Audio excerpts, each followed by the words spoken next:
అందరికీ మరణాత. దేవుని యొక్క మహా ఉచితమైన కృపను బట్టి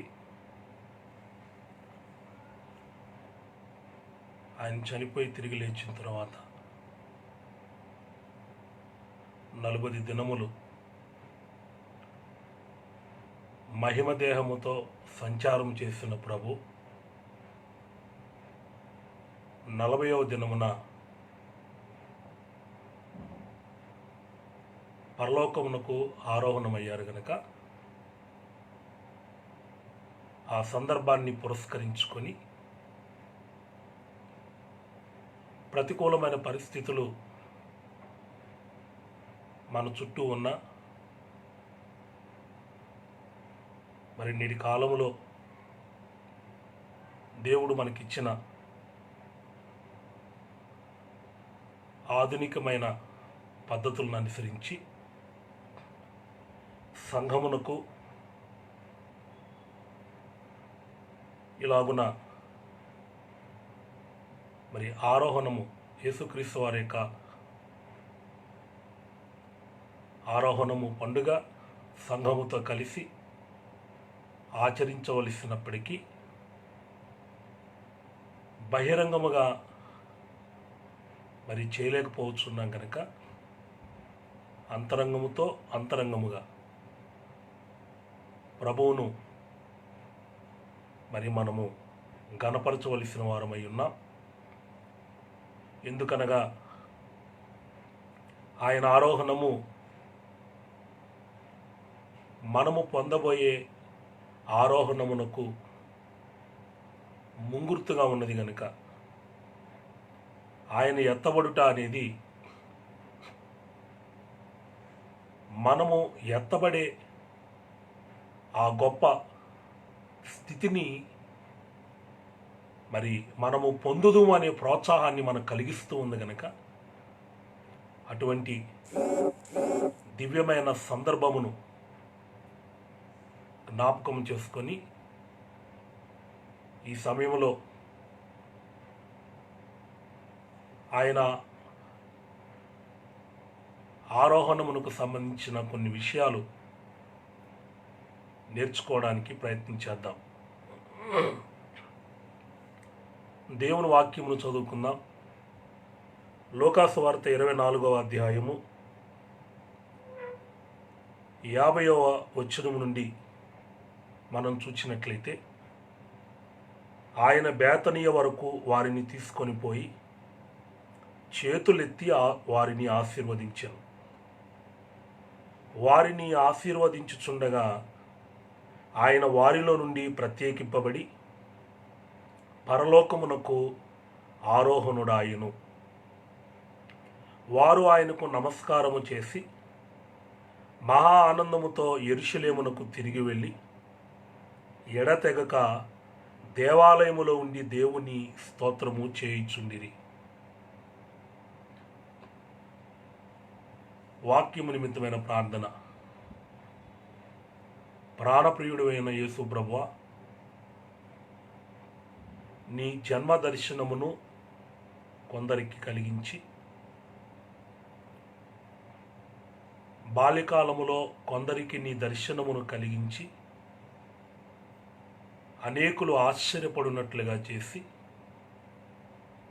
సేవాకాలంలో అనేకులకు మరణ ఛాయల్లో ఉన్నవారికి, మరణ ప్రదేశంలో ఉన్నవారికి గొప్ప వెలుగుగా బయలుపరచబడి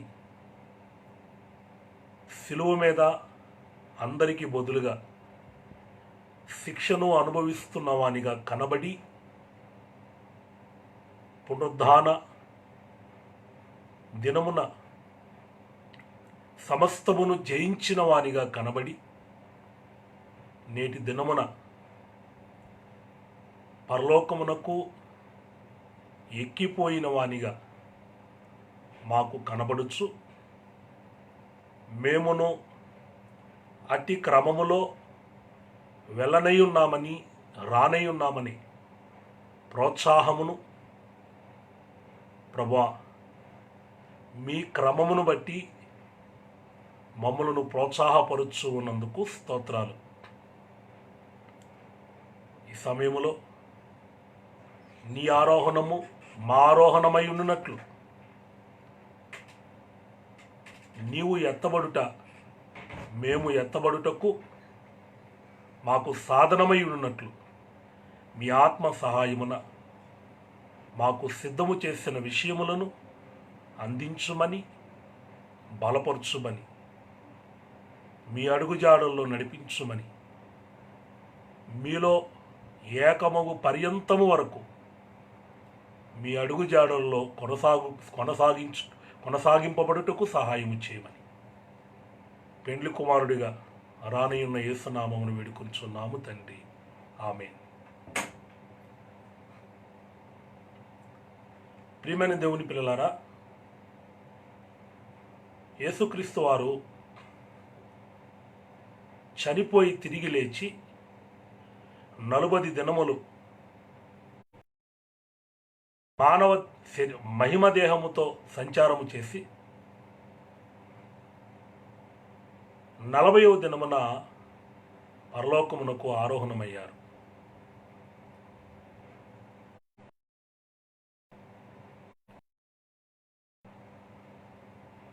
ఆయన ఆరోహణమైన ఈ సందర్భాన్ని ఈరోజు మరి క్రైస్తవ సంఘములో ముఖ్యముగా బైబిల్ మిషన్ వారు జ్ఞాపకము చేసుకొని ఆరోహణ పండుగ ప్రతి సంవత్సరము జరిగించే ఉన్నారు.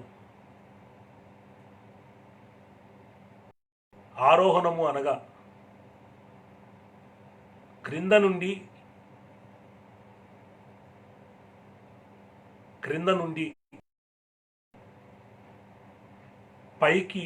పై వరకు వెళ్ళే ఒక వరుస క్రమాన్ని ఆరోహణమని, పైనుండి క్రిందకు వచ్చే ఒక వరుస క్రమాన్ని అవరోహణమని తెలుసుకోవచ్చు. ఈ దినమున ఆయన భూమి మీద నుండి సజీవముగా ఆరోహణమయ్యారు. యేసుక్రీస్తు వారి జీవితంలో అవరోహణము ఉన్నది, ఆరోహణము ఉన్నది. 2 అవరోహణాలు ఉన్నాయి, 2 ఆరోహణములు కూడా ఉన్నాయి. 2 అవరోహణ అనగా పైనుండి క్రింది వరకు ఉండే ఒక వరుస క్రమం. ఇప్పుడు దేవలోకం మానవునిగా మనకు రావడం అనేది మొదటి అవరోహణం.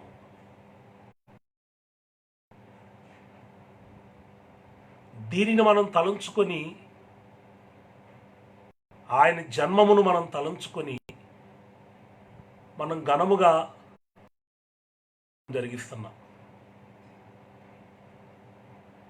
ఈ మొదటి అవరోహణము దేనిని ఉద్దేశించి మనం చేస్తున్నాము అని అంటే, ఆయన ఇమ్మానుయేలుగా మనకు తోడుగా ఉండడానికి, మనతో ఉండడానికి వచ్చి జ్ఞాపకం చేసుకొని మనము అవరోహణపు పండుగ ఉన్న క్రిస్మస్ పండుగను జరిగిస్తున్నాం. అది ఒక అవరోహణము. రెండవదిగా చూస్తే, యేసుక్రీస్తు వారు ఆయన శిలువ మీద మనకు బదులుగా మనందరి పాపశాపములు అనుభవిస్తూ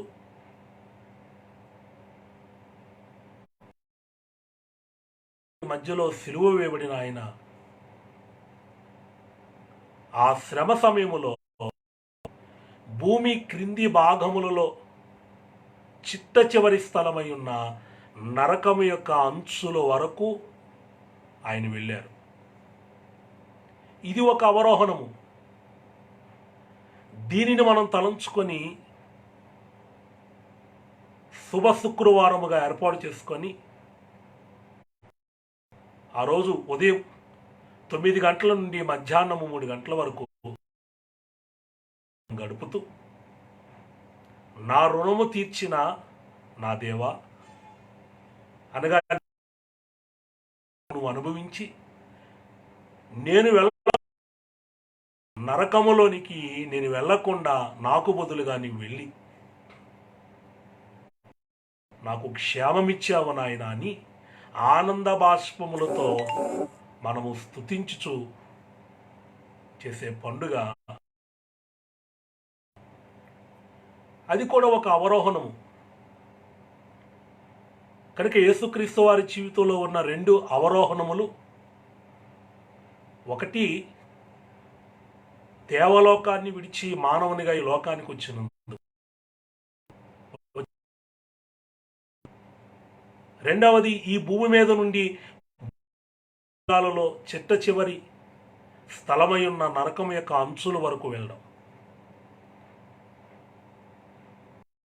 ఈ 2 అవరోహణములను మనము గంతులు వేసుకుంటూ క్రిస్మస్ పండుగ చేస్తున్నాం. ఆనంద బాష్పాలతో మనము ఆయన శిలువను స్మరించుకుంటూ స్తుతిస్తూ ఉన్నాం. ఇవి 2 అవరోహణములు. ఆయన జీవితంలో ఉన్న 2 ఆరోహణములు ఏమిటి అని అంటే, ఆయన మరణములోనికి వెళ్ళి, సమాధిలోనికి వెళ్ళి, పాతాళములోనికి వెళ్ళి, నరకములోనికి వెళ్ళి, అపవాది నోటిలో కూడా వెళ్ళి వాటన్నిటిని జయించి పైకి వచ్చారు. ఆ పైకి రావడమే ఆరోహణము. దానినే మనము పునరుద్ధాన పండుగగా, ఈస్టర్ పండుగగా మనం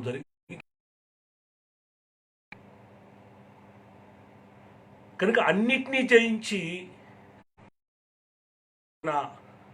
లోపలికి వెళ్ళి తిరిగి పైకొచ్చారు. ఇది మొదటి ఆరోహణం.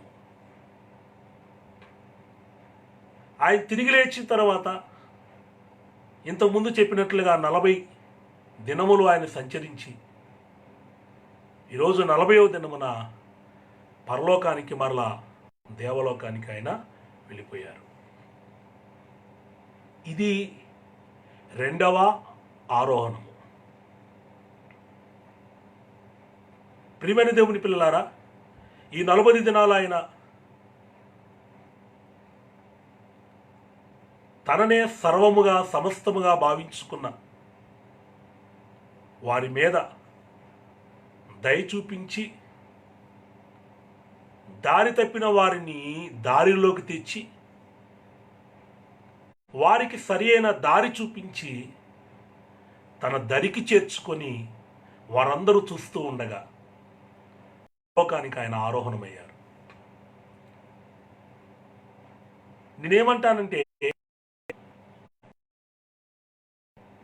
మొదటి అవరోహణము క్రిస్మస్ పండుగనైనా, 2వ అవరోహణం గుడ్ ఫ్రైడేనైనా, మొదటి ఆరోహణం పునరుద్ధాన పండుగ అయినా ఘనంగా ఆచరిస్తున్నాం కదా.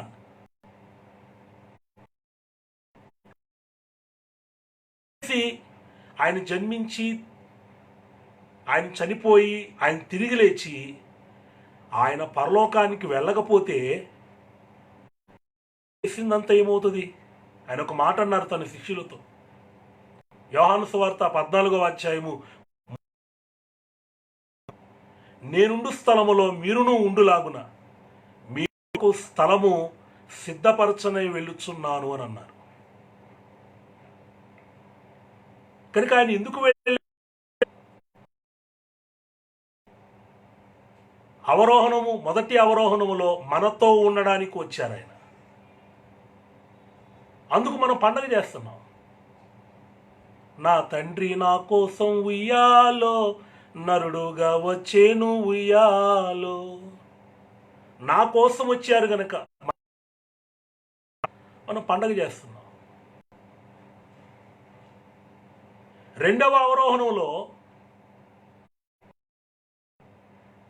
ఆయన మనలను నరకములోనికి వెళ్లకుండా తప్పించారు గనక, యేసు నన్ను విడిపించినావు నరకము నుండి, నన్ను విడిపించినావు. ఆయన నరకము నుండి విడిపించినందుకు మనము రెండవ పండుగ జరిగిస్తున్నాం, గుడ్ ఫ్రైడే. మూడవది, ఆయన అన్నిటినీ జయించి లేచారు. పాపమును, పాపం వల్ల వచ్చిన శాపమును, మరణమును, సమాధిని, పాతాళమును, నరకమును, వీటన్నిటికీ కారకుడైన సాతానును జయించి లేచారు గనక, ఆయన వేటినైతే జయించారో వాటన్నిటినీ జయించే శక్తి మనకిచ్చారని మనం నమ్మి మనము పునరుద్ధాన పండుగ చేస్తున్నాం. యేసుక్రీస్తు ప్రభు పొందిన జయమే ఎల్లవారి కౌను. కనుక ఆయన అన్నిటిపైన నాకు విజయం ఇచ్చారు అని పండగ చేస్తున్నాం, మంచిదే. ఆయన నాతో ఉన్న, ఆయన నా కోసం వచ్చారని భావించడం మంచిదే, పండగ చేయడం మంచిదే. ఆయన నన్ను విడిపించారు అని మనము ఆనంద బాష్పములతో ఆయన్ని స్తుతించడం మంచిదే. నేను జయించలేని వాటిపైన ఆయన నాకు జయమిచ్చారని సంతోషించడం కూడా మంచిదే. కానీ ఇవన్నీ చేసి ఆయన వలె నేను కూడా ఎత్తబడి పరలోకములోనికి వెళ్ళిపోతాను అనే సంతోషం లేకపోతే ఈ సంతోషాలన్నీ వ్యర్థమే కదా. ఒక మానవుడు పుట్టి జన్మించి అన్ని భాగ్యములు అనుభవించి చివరకు తాను పరలోకానికి వెళ్ళలేకపోతే తన జీవితం అంతా వ్యర్థమే కదా. కనుక ఈ 3 పండుగలు చేసిన మనము ఆయన వలె నేను కూడా ఎగిరి వెళ్ళిపోతాను ఆయన మధ్యాకాశానికి వచ్చినప్పుడని మనము ఆరోహణ పండుగ చేయాలా వద్దా? తప్పకుండా చేయాలి. వీటన్నిటికంటే ఘనంగా చేయాలి, గొప్పగా చేయాలి. ఈరోజు యేసుక్రీస్తు వారు పరలోకానికి వెళ్ళిపోతూ ఉన్నప్పుడు మీరు గమనించండి, ఆయన దేవలోకాన్ని విడిచి భూలోకానికి వస్తున్నప్పుడు దూతలైన వారు చెప్పిన ఒక మాట ఉన్నది, ప్రజలందరికీ కలగబోవు మహా సంతోషకరమైన స్వర్తమానం. మహా సంతోషం, మహా ఆనందము. ఆయన దిగి వచ్చినప్పుడు మహా ఆనందం కలిగింది.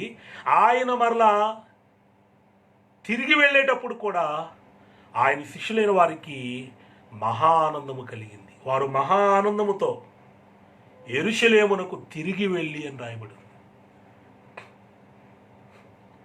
కనుక మహా సంతోషాన్ని కలిగించే పండగండి ఆరోహణ పండుగ. క్రైస్తవులందరూ చేయవలసిన పండుగ. కానీ బైబిల్ ఇచ్చిన వారు మాత్రమే చేస్తున్నారు ఈ పండుగని. కనుక ప్రియమైన దేవుని పిల్లలారా, ఆలోచన చేయండి, ఈ పండగ చేయాలా వద్దా? అంటే ఈ సంతోషం వద్దా? ఆయన ఎత్తబడినట్లు నేను ఎత్తబడతాను, ఆయన వెళ్ళినట్లు నేను కూడా వెళతాను. దేవదూతలు యేసుక్రీస్తు వారు ఆరోహణమగుచున్నప్పుడు వారు చెప్పిన మాట ఏమిటి? ఏ రీతిని వెళ్ళాడో అదే రీతిలో మరలా ఆయన తిరిగి వస్తారు అని చెప్పారు. కనుక ప్రియమైన దేవుని పిల్లలారా, తిరిగి వచ్చేది ఎందుకు, వెళ్ళిందెందుకు, వారికి ఎందుకు సంతోషం కలిగిందనంటే తమకు మన కొరకు స్థలము సిద్ధము చేయడానికి. ఏమండి, ఈ రోజుల్లో ఎవరికైనా ఏ తల్లిదండ్రులైనా తమ కుమార్తెని ఒకరి చేతుల్లో పెట్టేటప్పుడు వారికి ఇల్లు వాకిలి అన్నీ ఉన్నాయా లేదని చూడరా? ఏమీ లేకుండా ఇల్లు లేదని మా అబ్బాయికి ఏమీ లేదండి, ఎక్కడ ఉంటాడని అంటే ఏదో చెట్టు కింద ఉంటాడండి అని అంటే ఇచ్చేస్తారా? ఇవ్వరు కదా. మరి పెళ్లి కుమారుడైన యేసు ప్రభు ఈ భూమి మీద సిద్ధపడిన పెళ్లి కుమార్తె సంఘాన్ని రెండవ రాకల్లో తీసుకొని వెళ్ళినప్పుడు అక్కడ స్థలం లేకపోతే అది ఎవరికి అవమానం? ఆయనకే కదా. అందుకే ఆయనకి ఈ భూమి మీద లేదు. యేసుక్రీస్తు వారి భూమిలో ఆయన ఏమి కోరుకోలేదు. నక్కలకు బొరియలుండే ఆకాశ పక్షులకు గూళ్ళుండేను, ఒక్కింత స్థలమైనను ఆయనకి లేదు.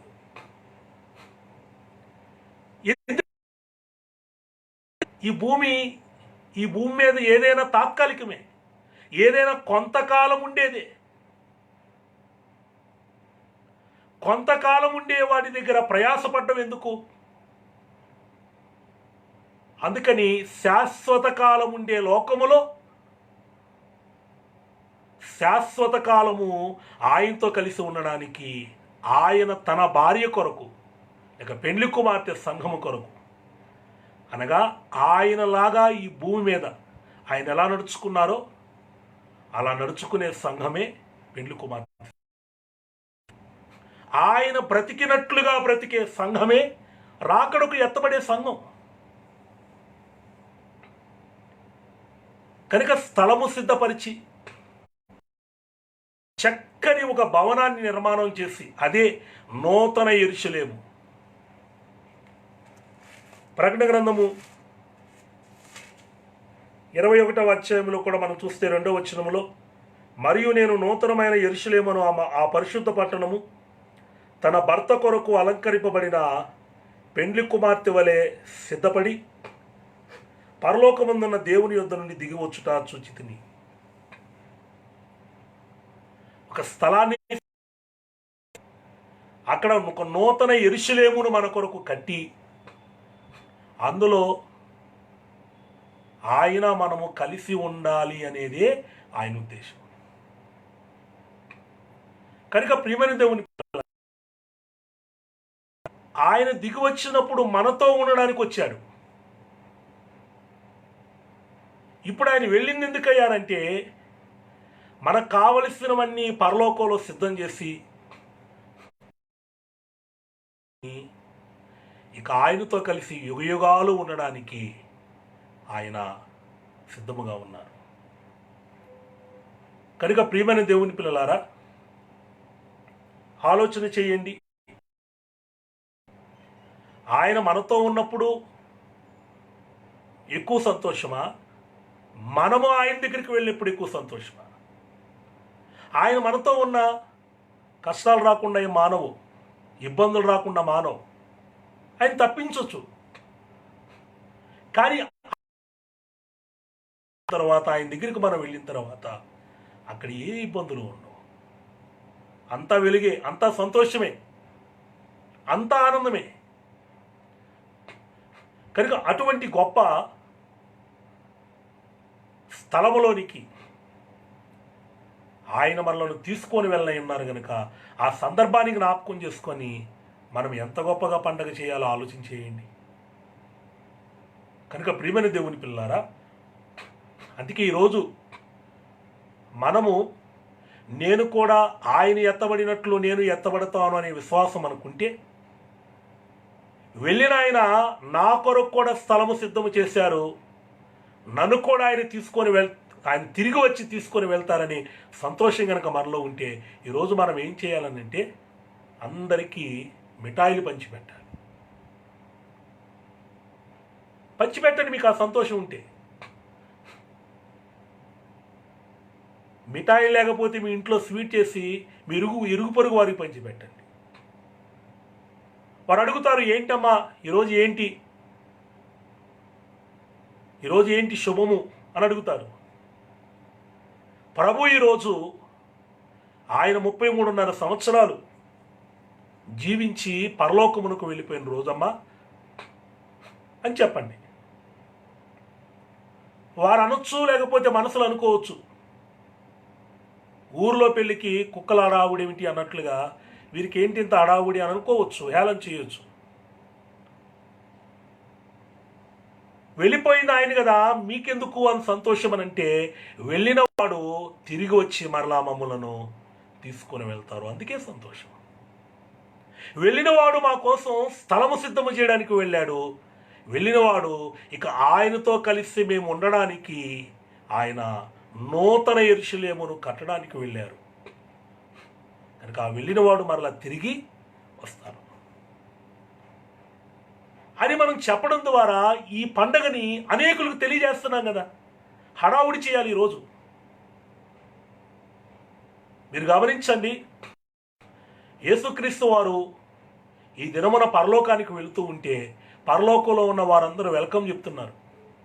ఆయన ఇప్పుడు వస్తారా ఇప్పుడు వస్తారా అని. భూలోకంలో ఉన్నవారేమో వీడ్కోలు చెప్తున్నారు. మనం ఒక ఊరు దాటేటప్పుడు ఆ ఊరి చివరిలో ఒక బోర్డు ఉంటుంది, నమస్తే అని. మరొక ఊరిలో మనం ప్రవేశించేటప్పుడు ఆ ఊరి ఆరంభంలో స్వాగతము అనే బోర్డు ఉంటుంది. కనుక అంటే ఇంతవరకు మా ఊర్లో ఉన్నావు, నీకు థ్యాంక్స్ అని. స్వాగతం, నువ్వు వచ్చుచున్నావు రండి అని ఆహ్వానించడం. ఇప్పుడు పరలోకంలో ఈరోజు ఎలా ఉంది అని అంటే హడావుడి. ఎవరు వెళ్ళలేని స్థలాలకు వెళ్ళి, ఎవరు తిరిగి రాని స్థలాలకు వెళ్ళి తిరిగి వచ్చిన మొదటి వ్యక్తి యేసు ప్రభు గనుక. ఎందుకంటే ఒక దేశం వెళ్ళి వస్తే వాళ్ళకి స్వాగతం చెప్తాం. సుదూరమైన ప్రాంతాలు వెళ్ళి వస్తే వారికి స్వాగతం చెప్తాం. ఈయన ఎవరు వెళ్ళలేని స్థలాలకు వెళ్ళి, ఎవరు మరలా తిరిగి రాని పరిస్థితుల్లో కూడా వెళ్ళి తిరిగి వచ్చారు. అటువంటి ఆయనకి ఎంత స్వాగతం చెప్పాలి, ఎంత ఘనముగా ఆయన్ను స్తుతించాలి. అందుకే పరలోకంలోకి ఆయన అడుగుపెట్టగానే పరలోకంలో ఉన్న దూతలు మొదలుకొని పరిశుద్ధులు అందరూ సాష్టాంగపడి, ఓ గొర్రెపిల్ల నువ్వు ఘనమైన వాడవని ఆయన ఎదుట మరి సాష్టాంగపడి స్తుతిస్తూ ఉన్నారు. పరలోకం అంతా హడావుడి చేస్తున్నప్పుడు మరి భూమి మీద ఉన్న సంఘము కూడా ఏం చేయాలి? హడావుడి చేయాలి. లోతు తనకు కాబోయే అల్లులతో దేవుడు ఈ పట్టణాన్ని నాశనం చేయబోతున్నాడు, మీరు కూడా వచ్చేయండి అని చెప్తే వారు ఎగతాళి చేశారు. కనుక యేసు ప్రభు వచ్చి తీసుకొని వెళ్ళిపోతారు, అందుకే మేము ఈ పండగ చేస్తున్నామనంటే క్రైస్తవులే ఎగతాళి చేయొచ్చు, వీరికి పిచ్చి ముదిరింది అనవచ్చు.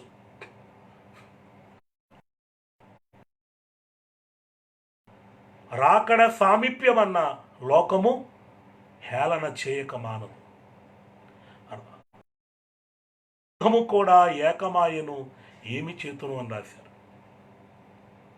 కనుక హేళన చేస్తారు. ఇప్పుడు హేళన చేసినా మనం హేళన పొందినా, మనం పొందిన హేళన బట్టేనా దేవుడు ఆయన రాకడలో జ్ఞాపకం చేసుకొని తీసుకువెళ్ళిపోతారేమో. దేవుడు జలప్రలయం రాణించునై ఉన్నారు, మీరందరూ ఈ ఓడలోకి రండి అయ్యారంటే ఈ ఓడలోకి వచ్చేమనంటే హేళన చేయలేదా? హేళన చేయించుకున్న వాళ్ళందరూ ఓడలోకి వెళ్ళారు, హేళన చేస్తున్న వాళ్ళు ఏమయ్యారు? మిగిలిపోయారు. హేళన ఎవరేమని అనుకుంటారేమో అనుకోకండి. నా ప్రభువు ఎత్తబడ్డారు, నేను కూడా వెళ్ళిపోయాను. ఈరోజు మీ సంతోషాన్ని అందరికీ పంచుకోండి. చేయగలిగితే మంచి పనులు చేయండి, మంచి మంచి కార్యాలు చేయండి. కనుక ప్రియమైన దేవుని పిల్లలారా, ఇలా మనం చేయడం వల్ల మనము ఈ పండుగను బట్టి కలిగే సంతోషాన్ని మనము మరి సంతోషంతో అనుభవిస్తున్నట్లుగా చూడగలం. కాబట్టి ప్రియమైన దేవుని పిల్లలారా, ఒకవేళ ఇప్పుడు అంటే మనం రాకడకు ఆయన వచ్చి నన్ను తీసుకొని వెళ్ళిపోతాడని చెప్పినా హేళన చేస్తుంది ఈ లోకం. ఒకవేళ మనం మిగిలిపోయినా, ఒకవేళ రాకడలో వెళ్ళిపోయిన తర్వాత ఈ లోకం హేళన చేస్తుంది. రాకడ నమ్మిక అరిగి పోకముందే రమ్ము, రాకడకు సిద్ధము కాకుండా లోకము హేళన.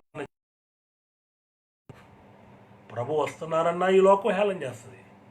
నన్ను ఆయన తీసుకొని వెళ్ళిపోతారన్నా హేళన చేస్తుంది. రేపు మిగిలిపోతే వస్తారని నీకు తెలుసు, మిగిలిపోయావని కూడా హేళన చేస్తుంది.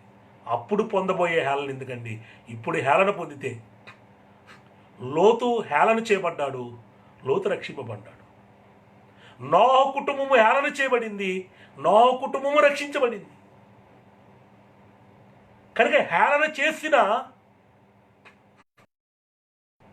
మనల్ని జ్ఞాపకం చేసుకొని ఆయన రెండవ రాకడలో మనల్ని తీసుకొని వెళ్ళిపోతారు. ప్రియమైన దేవుని పిల్లలారా,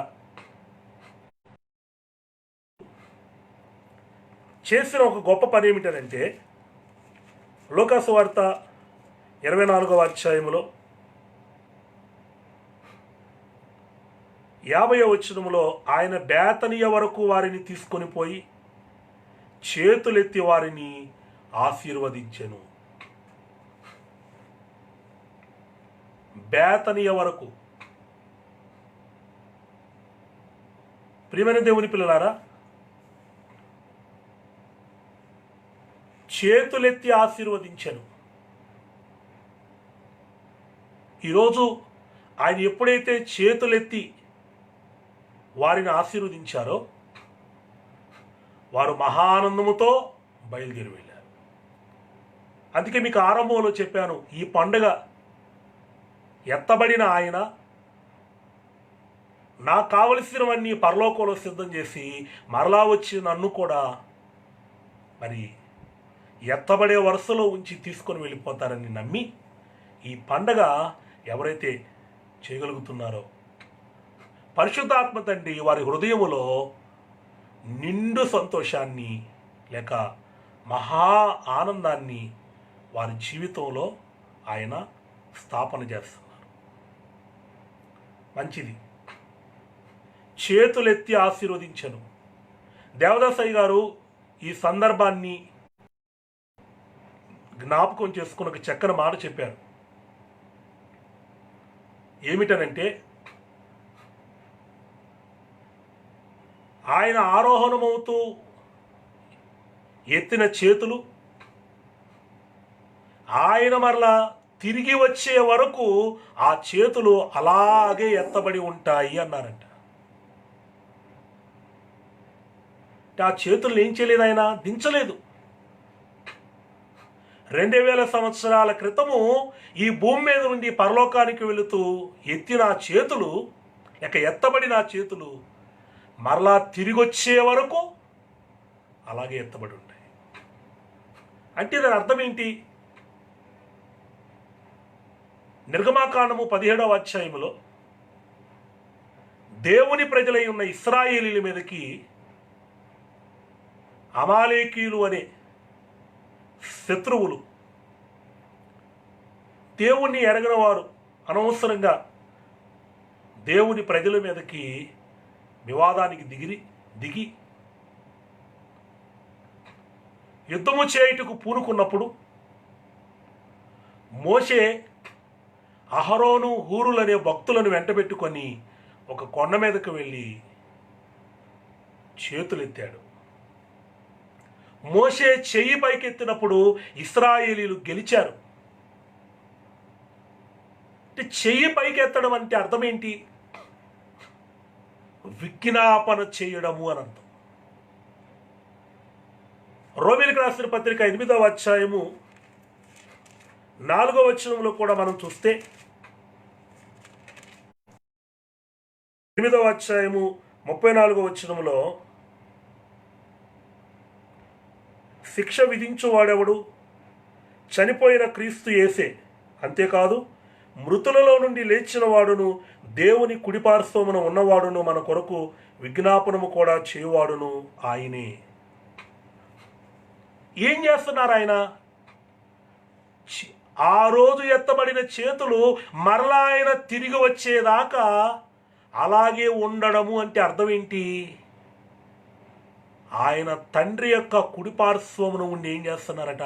విజ్ఞాపన చేస్తున్నారు. మోషే చెయ్యి ఎత్తాడు. చెయ్యి ఎత్తడం అంటే అర్థం ఏంటి? ప్రార్థన, విజ్ఞాపన చేస్తున్నాడు మోషే. ఆయన ఆరోహణమయ్యి ఆ రోజు నుంచి మరలా తిరిగి వచ్చే వరకు మనందరి కోసం ఏం చేస్తున్నాడు? ఆయన విజ్ఞాపన, మూలుగుతున్నాడు. నిర్గమకాండము 2వ అధ్యాయంలో ఇశ్రాయేలీలు విజ్ఞాపన చేశారు, మూలిగారు. విజ్ఞాపన అంటే మూలుగుతో కూడుకున్నది. వారు ఎప్పుడైతే వారు పైకి ప్రార్థన చేయలేక లోపల వారి మూలుగు దేవుని యొద్దకు చేరింది. దేవుడు వారి యందు లక్ష్యముంచెను అని రాయబడి ఉంది.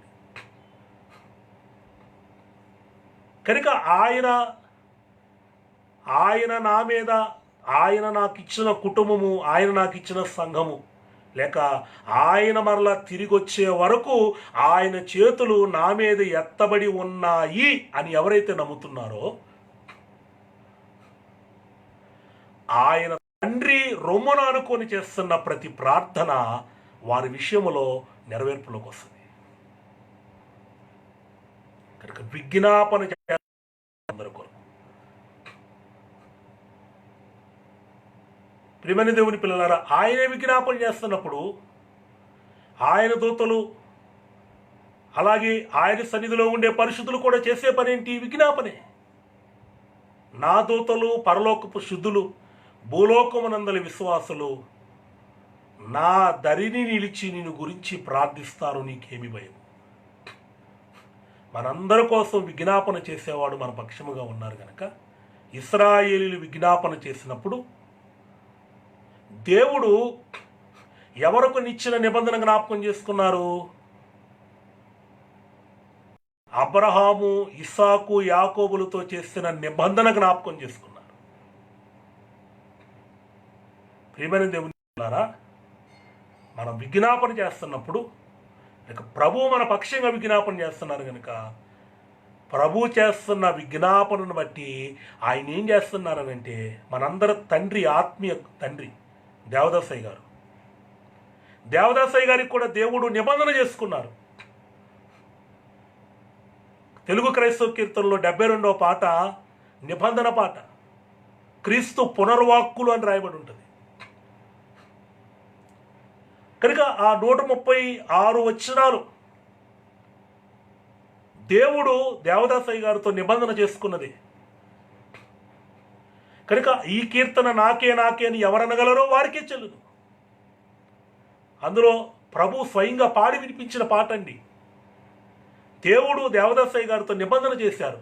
నీ కష్టములు, నీ కోరికలు నాకు ఎరికే, లేకుండగా చేస్తాను, నువ్వు లేడివలే గంతులు వేస్తావు అని అన్నారు.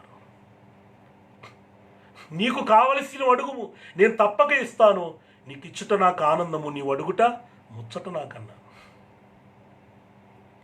ఎన్నో వాగ్దానాలు. కనుక ఈరోజు ప్రభు విజ్ఞాపన చేస్తున్నారు కనుక ఆయన ఆ విజ్ఞాపనను తండ్రి ఆలకించి ఈ కుమారుడు మన పితరులతో చేసుకున్న నిబంధనను ఏం చేస్తున్నారు? జ్ఞాపకం చేసుకున్నారు. కనుక ప్రియమైన దేవుని పిల్లలారా, ఇశ్రాయేలీలు మూలుగు దేవుని యొద్దకు చేరింది. దేవుడు ఇశ్రాయేలీలు యందు లక్ష్యముంచెను. ఆయన విజ్ఞాపన అంటే చేతులెత్తుట అనగా ఆయన మన పక్షంగా విజ్ఞాపన చేస్తున్నారు. ఆ విజ్ఞాపన దేవుని సన్నిధిలో మనల్ని నిరంతరము జ్ఞాపకం చేస్తుంది. ఆయన సన్నిధిలో ఈయన మన గురించి జ్ఞాపకం చేయకపోతే ఒక క్షణం మనం భూమి మీద ఉండలేం. ఆదికాండం 8వ అధ్యాయంలో ప్రారంభ వచనంలో చూడండి. దేవుడు ఆదికాండము 8వ అధ్యాయం ప్రారంభ వచనంలో దేవుడు నోవహును అతనితో కూడా ఓడలోనున్న సమస్త జంతువులను, సమస్త పశువులను జ్ఞాపకము చేసుకొనెను.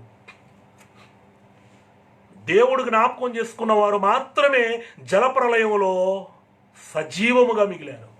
ఆయన జ్ఞాపకం లేని వాళ్ళందరూ జలప్రలయంలో కొట్టుకుపోయారు. ఇది కడవరి కాలం, భయానకమైన పరిస్థితులుండే కాలం. ఏ సమస్యలో, ఏ అపాయములో, ఏ ఆపదలో ఎవరు కొట్టుకుపోతారో కూడా తెలియని భయానకమైన పరిస్థితులు ఉన్న కాలం.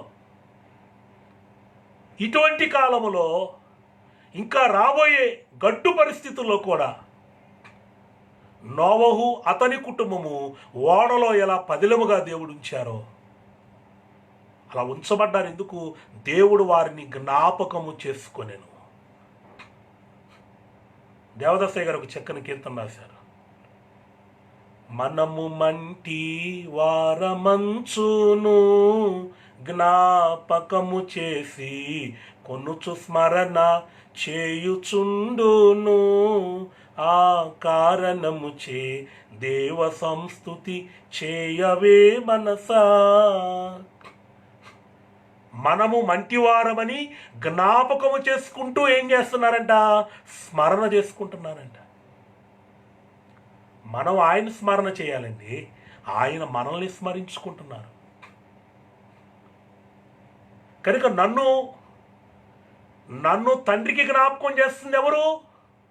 నా కోసం ప్రాణం అర్పించి పరలోకానికి వెళ్ళి తండ్రి యొక్క రొమ్మున అనుకొని నా గురించి ప్రార్థన చేస్తున్నా నా ప్రాణప్రియుడైన యేసుప్రభు. నా ప్రాణప్రియుడు నా గురించి విజ్ఞాపన చేస్తున్నారు కనుక నా తండ్రికి నేను జ్ఞాపకంలోకి వస్తున్నాను. జ్ఞాపకంలోకి వచ్చిన నన్ను నా తండ్రి ఏం చేస్తున్నారు? స్మరించుకుంటున్నారు. నా పేరు క్రాంతి, క్రాంతి క్రాంతి క్రాంతి క్రాంతి అని నిత్యము ఏం చేస్తున్నారు? కలవరిస్తున్నారు. పాపి పాపి అంచు ప్రభువు కలవారించు, ప్రభువని కలవరించుచుండుము.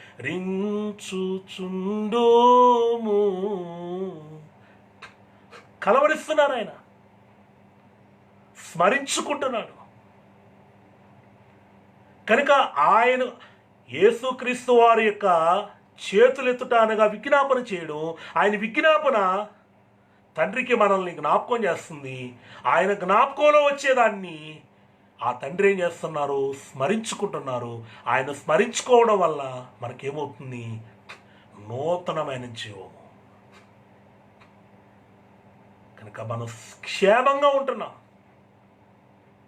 అది జలప్రలయం లాంటి కష్టమైన, చుట్టూ ఎటు తప్పించుకోవడానికి వీలు లేకుండా కమ్మివేసే ఏ పరిస్థితి వచ్చినా దేవుడు క్షేమంగా మనల్ని బయటపడేస్తున్నాడు. ఆలోచన చేయండి. కారణం ఏమిటయ్యానంటే జ్ఞాపకము చేసేవారు ఒకరు, స్మరించుకునేవారు ఒకరు. ఆయన విజ్ఞాపన జ్ఞాపకం చేస్తుంది, జ్ఞాపకము చేయబడిన వారిని స్మరించుకుంటున్నారు. ఆ స్మరించుకుంటున్న వారు ఏమవుతున్నారనంటే ఏ కాలంలోనైనా ఏ పరిస్థితుల్లోనైనా వారు క్షేమంగా సజీవంగా నిలబడుతున్నారు. కనుక ప్రియమైన దేవుని పిల్లలారా, రెండవది వారి యందు దేవుడు లక్ష్యం ఉంచుతున్నారు. ఆయన విజ్ఞాపన ఎవరి కోసం చేస్తున్నారో తండ్రి యొక్క కనుదృష్టి వారి మీద ఉంటుంది. దేవునిది చల్లని చూపండి, నరుని కంటికి నలరాయి బద్దలైపోతుందంటారు. మనుషుల కళ్ళు దిష్టి కలిగించవచ్చు. తల్లి కూడా బిడ్డకు స్నానం చేయించి చివరిలో ఇరుగు దిష్టి, పొరుగు దిష్టి, నా దిష్టి అని కూడా తీసేస్తుంది. అంటే కన్న తల్లికి కూడా తన బిడ్డ మీద తన కంటి వల్ల లేకపోతే తన దిష్టి ఆ బిడ్డకు తగులుతుందేమో భయపడుతుంది. దేవుని యొక్క దృష్టి మనకు అన్ని విధాలా మేలుకరమైంది. అందుకే ఆయన ఇచ్చిన కనాను దేశము గురించి చెప్తూ సంవత్సరాది మొదలుకొని సంవత్సరాంతం వరకు ఆయన కనుదృష్టి ఆ దేశము మీద ఉండును. దేవుని చల్లని చూపు. కనుక ఆయన చేతులు ఎత్తడం ద్వారా, అంటే ఆయన ఎత్తబడిన రోజు నుంచి ఆయన మరలా తిరిగి వచ్చే వరకు మన కోసం విజ్ఞాపన చేస్తూ ఉన్నారు. అటువంటి అటువంటి ఆరోహణుడై ఉన్న ప్రభువుని ఈరోజు మనం సంతోషంతో లేకపోతే హడావుడి చేయకపోతే ఎలా, స్తుతించకపోతే ఎలా? రెండవదిగా మనం చూస్తే ఆయన మోషే చేతులెత్తినప్పుడు ఇశ్రాయేలీయులకి విజయం కలిగింది. మోషే చేతులైనా బరువెక్కాయేమో కానీ యేసుక్రీస్తు వారి చేతులు బరువెక్కినా దించడండి ఆయన. ఎంత భారమైనా ఎవరి మీద, నేనే ఒక మూట భుజం మీద పెట్టుకున్నాను, బరువు అనిపిస్తే దించేస్తాను.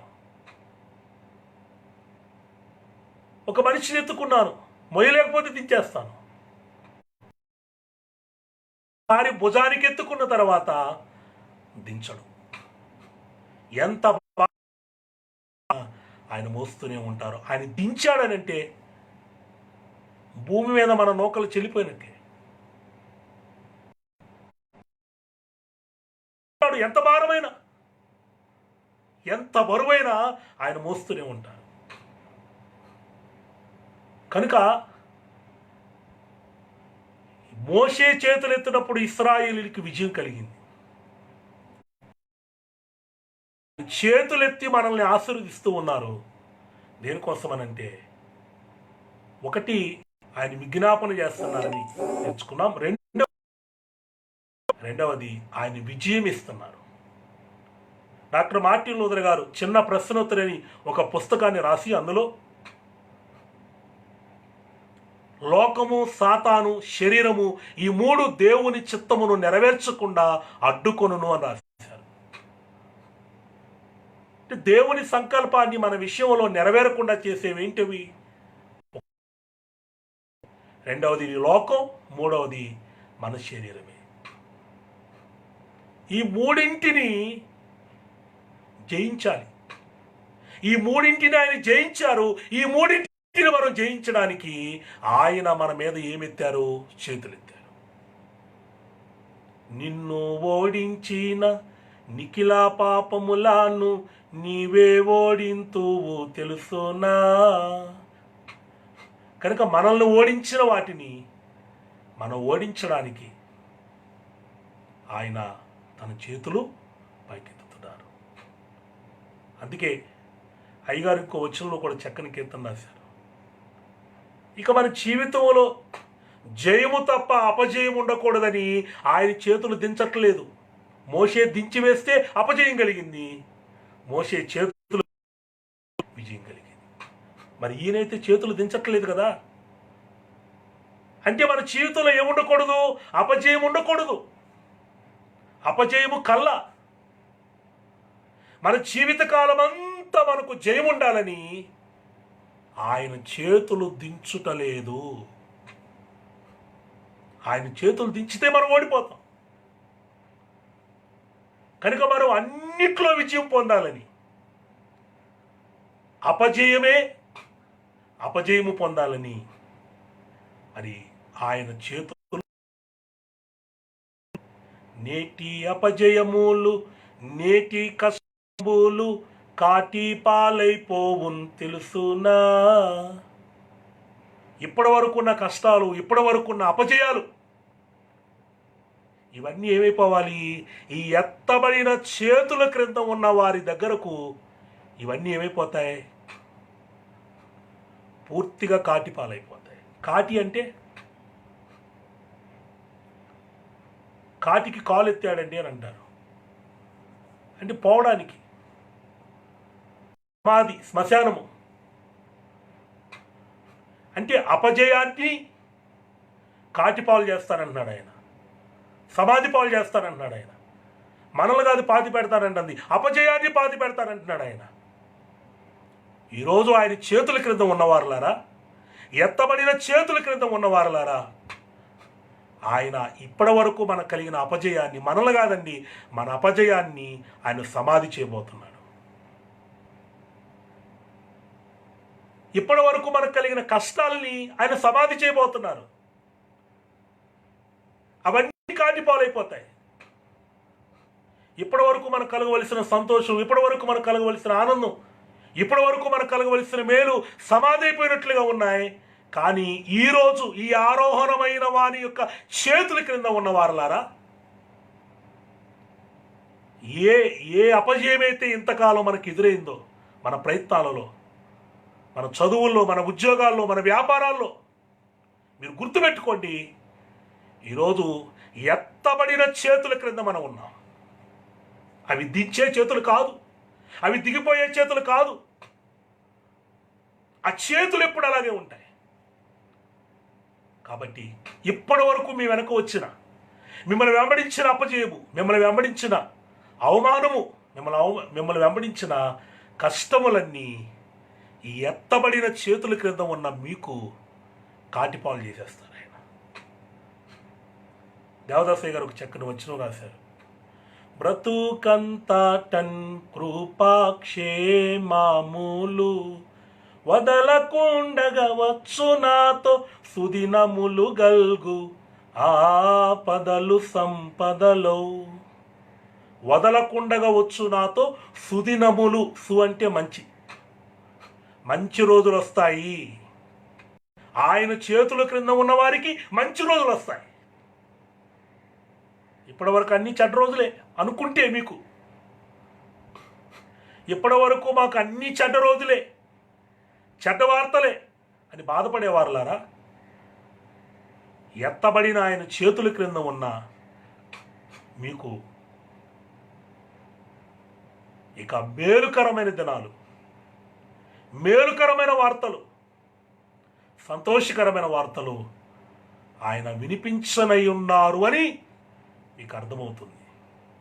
అర్థమయ్యేటట్లు చేస్తారు ఆయన. కనుక ఇప్పటి వరకు జరగని మేలు, ఇప్పటి వరకు జరగని కార్యము, ఇప్పటి వరకు పొందని మేలు ఇక ముందు జరిగితే మీకు అర్థమవుతుంది.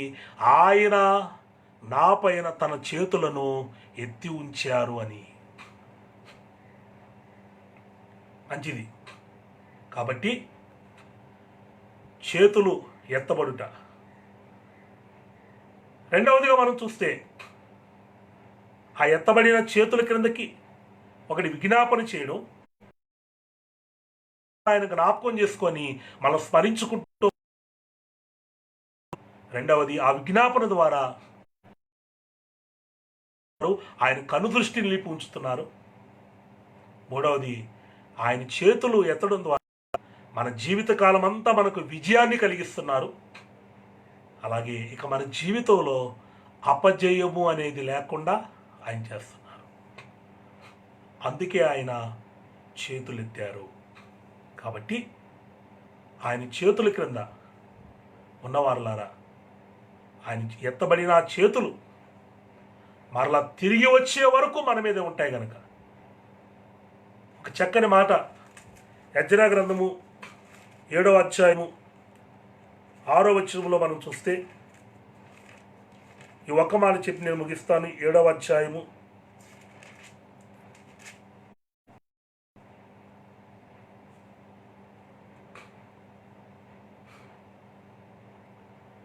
9వ వచనంలో మనం చూస్తే,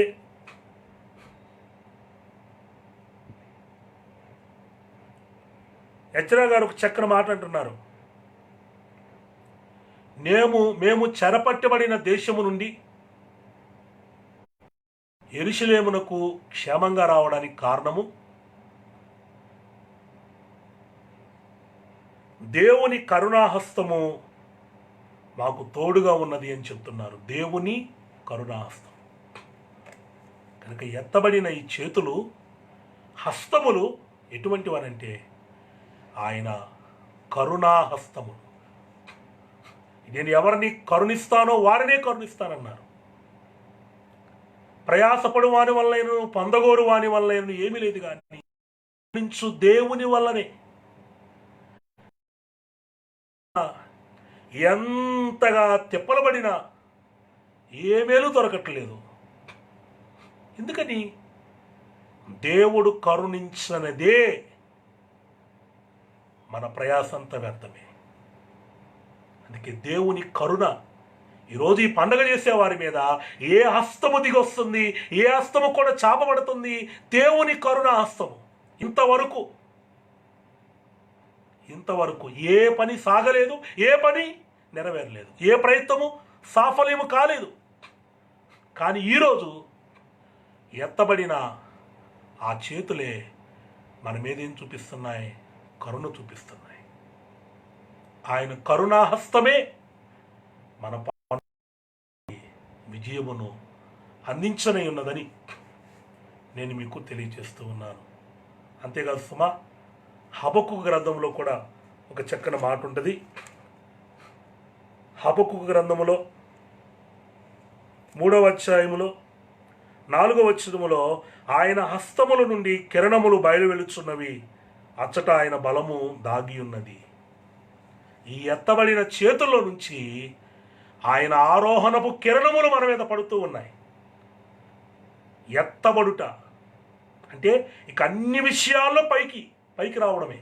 ఎందులో కూరుకుపోయామో, ఎందులో దిగబడిపోయామో వాటన్నిటిలో నుంచి మనము బయటకు రాగలిగిన కిరణములు, సూర్యుని కిరణములు భూమి మీద పడగానే చీకటి పారిపోయి వెలుగలా ప్రసరిస్తూ ఉందో,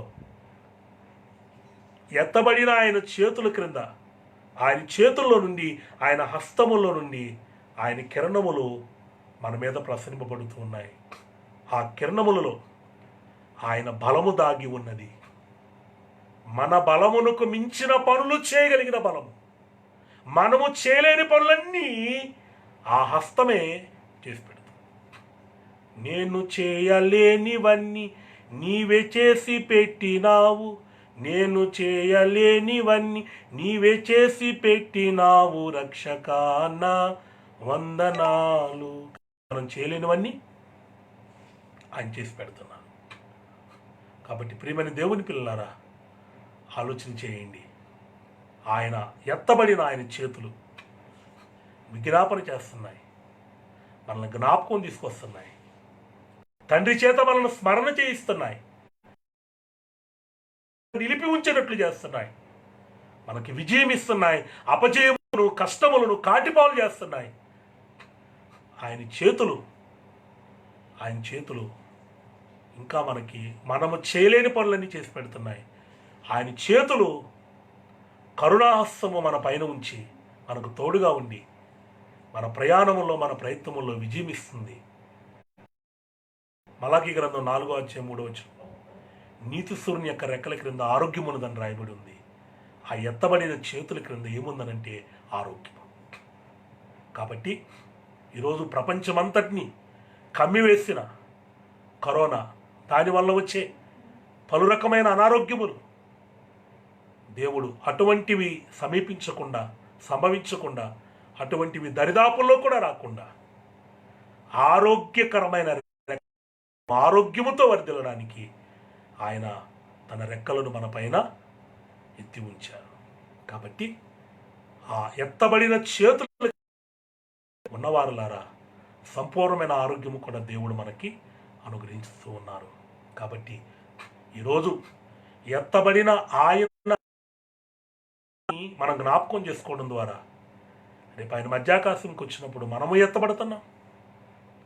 మనము ఆయనతో కలిసి ఇక ఆయన ఉండే స్థలంలో ఆయనతో కలిసి యుగయుగాలు జీవిస్తున్నాం. ఆ భాగ్యం దొరుకుతుంది. అది పరలోక సంబంధమైన, మహిమ సంబంధమైన భాగ్యము. భూలోకపరంగా చెప్పాను ఇప్పటి వరకు.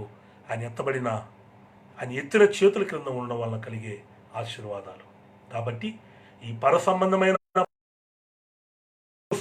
ఈ భాగ్యములన్నీ ఈరోజు ఈ ఆరోహణ పండుగలో ఏకీవించిన వారికి త్రైక దేవుడు అనుగ్రహించి ఆయన తిరిగి వచ్చి మనలను ఆయనలో ఏకము చేసుకొని నూతన యెరూషలేములోనికి తీసుకుని వెళ్ళి ఆయనతో కలిసి జీవించే భాగ్యము త్రైక దేవుడు అనుగ్రహించునుగాక. ఆమేన్. ప్రార్థన. దయానిధివైన మా ప్రభువా, మీకు వందనములు. ఎత్తబడిన మీరు పడుదుము అని మహాసంతోషమును కలిగించినందుకు స్తోత్రాలు. తండ్రి రొమ్మున ఆనుకున్న మీరు, మేము కూడా మీ రొమ్మున ఆనుకునే భాగ్యము కలిగించనే ఉన్నారని నమ్ముతూ ఉన్నాము. స్తోత్రములు. విజ్ఞాపన చేస్తున్న మీరు రేపు సంఘము ప్రభువా ఎత్తబడినప్పుడు 7 శ్రమల కాలములో ఉన్న వారందరి కొరకు విజ్ఞాపన చేయనున్నది గనక మేము కూడా విజ్ఞాపన చేయవలసిన వారం. అందును బట్టి మీకు వందనములు. బట్టి ఎలా సంఘము ఎత్తబడిన తర్వాత 7 సంవత్సరములు మీ సన్నిధానములో చేసే విజ్ఞాపన ఆ శ్రమలలో నలిగిపోతున్న వారికి కూడా నీవు గొప్ప విమోచన నువ్వు కలిగించనై ఉన్నావు. స్తోత్రాలు. నువ్వు ఎలాగున తిరిగి రానై ఉన్నావో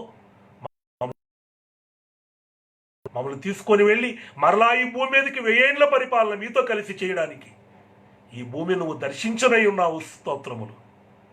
ఇన్ని గొప్ప భాగ్యములు నీ ఆరోహణ స్వామి మీకు వందనములు. వాక్యములో మీరు చెప్పించినట్లుగా ఈరోజు ఈ కార్యక్రమంలో ప్రభా ఈ సాధనముల ద్వారా ఏకీవించిన వారికి ఇట్టి భాగ్యమును మేలును అనుగ్రహించి మహిమ పొందమని పెండ్లి కుమారుడిగా వచ్చున్న యేసునామమును వేడుకొంచున్నాము తండ్రి. ఆమేన్.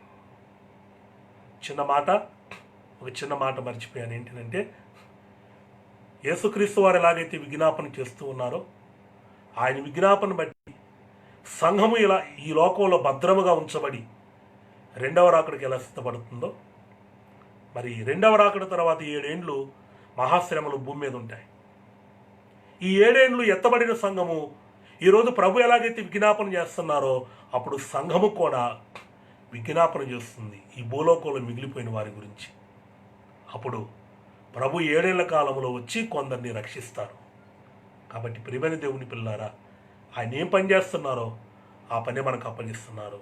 ఆయన ఏమై ఉన్నారో అదే మనం అయి ఉన్నట్లుగా చేస్తున్నారు. అటువంటి భాగ్యము త్రైక దేవుడు మనకు అనుగ్రహించునుగాక. ఆమేన్. మీ అందరికీ మరణాత.